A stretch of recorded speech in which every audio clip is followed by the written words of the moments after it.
Well, first I'd like to start off with a few bits of gratitude.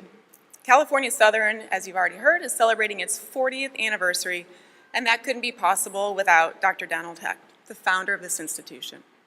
Without his vision, we really wouldn't be sitting here today. A big thank you to Dr. Gwen Feinstone, University President, and all the deans, faculty, and distinguished guests of this institution. For many of us, our families have played a huge supportive role during our recent academic endeavors. For those loved ones and family members today in the audience, a big thank you for putting up with us during our late nights, stressed out moments, and time away from you in order to study and achieve our goals.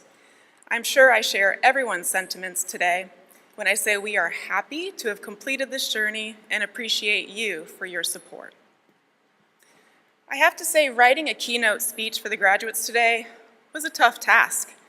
I think teeing it up in an LPGA major and ripping my first drive down the middle of the fairway with TV cameras and fans surrounding the fairway, it's quite a bit easier than selecting the right words to inspire such already accomplished individuals. When honored with the task to address the graduates today, I began the process much like many of my fellow doctoral students approached writing their next paper.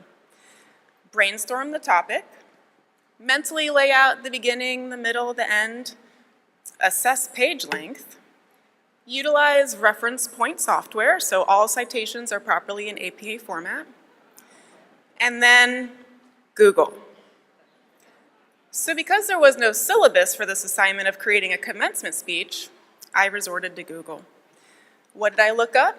How to write a commencement speech, how to inspire graduates, do's and don'ts for keynote speaking, and lastly, how many words fulfill a 10-minute speech?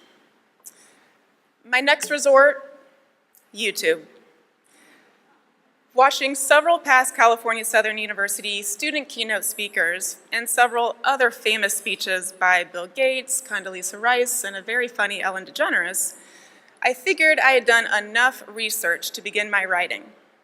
Does this sound like an all too familiar process, my fellow graduates?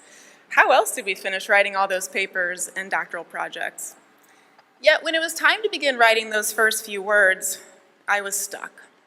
So, what do we do when we have writer's block? I think I'll go make a cup of coffee. 10 minutes later, 3 laps around the house, I figure I'll do some light stretching, maybe get the blood pumping. Feeling a bit invigorated, and I start heading to the office, but I get derailed because the cat is sitting there and she looks so cute with her belly out, so definitely have to reward that. You just can't pass up that opportunity. Finally get back to the office and I get settled in. I think to myself, here we go. I can do this. I can be original. Notice the use of those positive self-statements. It's those cognitive behavioral therapy skills on point. So I check a few emails, take a brief peek at Facebook and Instagram, maybe send out some snaps, and finally I am ready. Anyone else relate to this beginning paper writing process? I'm sure you do. Well, no matter how many past speeches I consulted or how many articles I read how to figure out to do this right, it ultimately came down to facilitating the creation of my own original ideas. Ironically, similar feedback I received in one of my early doctoral classes. See, one of the main skills that I fine-tuned during my time in the doctoral program was learning new information, then taking that knowledge and forming new and original ideas. And wow, that can really be hard. The university and its programs, they're more than just read, digest, and regurgitate. It's deeper than that. And I realized when trying to attempt to write this speech, I was really stuck in the cerebral aspects of the task, and I needed to get deeper into the heart. The value of this university's education offered to its students, it's more than just cerebral. The mentors, the support staff, and the leaders, students strive to get that knowledge, create it, make it original, and do something new. For you graduates today, the value of this education is unquantifiable because you will continue to utilize what you have learned in your respective specialties, and you'll formulate new paths, new ideas, new businesses, new innovations, and so on. The value of this education to me sets me apart from 29,000 other PGA golf professionals and 1,400 LPGA teaching and club professionals. It positions me in a way that I can say there is no other individual on the globe that has my unique credentials and education combinations. I don't think I would have been able to achieve the task of earning a doctoral degree without Cal Southern's unique accredited online program. My lifestyle's on the go, full of travel, and I have very, very busy commitments to the PGA and the LPGA. Many of you in this room have similar busy lifestyles with work, family, personal interests, and other obligations. Being able to conduct the studies at my own pace, on my own time, was paramount to my success. So I've compiled a list of a few important life lessons that I've learned these past 3 years being a student. 10-page papers, double-spaced in APA format with a minimum of 10 peer-reviewed sources, no problem. Give me a day and I can crank it out. Mastering the art of said 10-page paper on a 17.1-inch Southwest airline seat requires a slight hinge in the elbow with a little flexion in the wrist, neatly tucked by the ribs to make sure that your drink doesn't fall off the tray table. Friday nights and Saturday nights are the best nights for writing papers because everybody else is cutting loose and having fun, so the house is pretty quiet. Bring your work with you everywhere because every free second can be used to read an extra page in a textbook, edit a paper before submission, or send an email to IT because you struggle with Handbrake and can't condense the video file to upload to live text. Lastly, probably the most important, save everything, then back up everything you save, then make a backup to the backup of everything you save, then put an extra copy on the cloud just to be safe.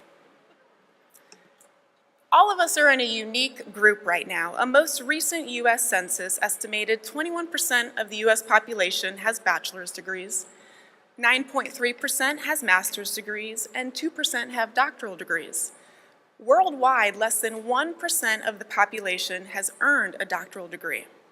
Now that statistic is very important to me.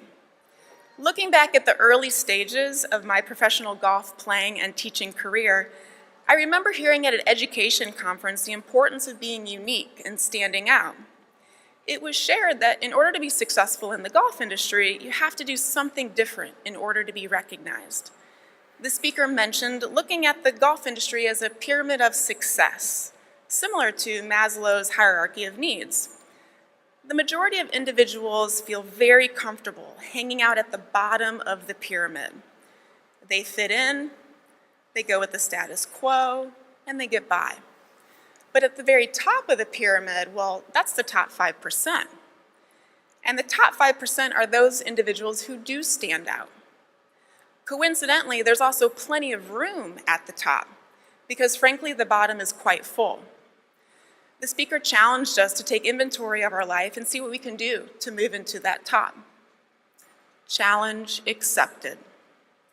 I instantly began to pull away from the masses. As I was inspired, I became the first PGA Master Professional and the youngest. Second, I became the first PGA Master Professional licensed to practice psychotherapy. Third, the first PGA Master Professional licensed in psychotherapy to have a doctorate degree. And lastly, as of 3 weeks ago, the first PGA Master Professional licensed to practice psychotherapy with a doctorate degree and become a dual LPGA Master Professional, all the while competing and performing in tournaments. Because let's be honest, thank you. Golfers are nuts. They're really crazy. So it definitely makes sense to have a degree in clinical psychology, not only to help myself, but to help other golfers avoid mental meltdowns. However, the inspiration to pursue this entirely crazy path came from failure. First attempt in learning. That's what FAIL stands for to me. Failure is a gift. Now, it's a gift that oftentimes explodes in your face when you open it, but it's a gift nonetheless. See, the thing about failure is the massive amount of learning that can take place if you let it. As many times as I fell, I made sure to always fall forward. Challenged with adversity, making huge mistakes and regretting them, I learned how to be better at keeping moving forward. A better person, a better golfer, a better therapist. So in my climb to the top, falling multiple times, I decided to take that 5% category and create my own category of uniqueness, a category of 1. And in an industry as tough as golf, dominated by men, where less than 1% of the world's population plays professionally, I've positioned myself unlike no other, and Cal Southern and the education I have gained has been an instrumental part of that. So I now pass the baton on to you.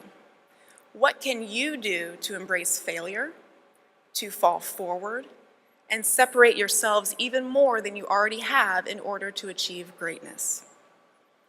So graduates of 2018, be proud of yourselves for positioning you to be unique, original, full of excellence, and in the top. We all went through late nights of writing and studying, countless pots of coffee, tears, time away from our families, missed social gatherings, all to submit assignments and accomplish our dreams.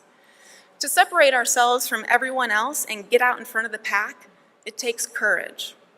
I congratulate all of you on your hard work as you have climbed to the top of this peak, and I'm honored to be celebrating in this moment with you today.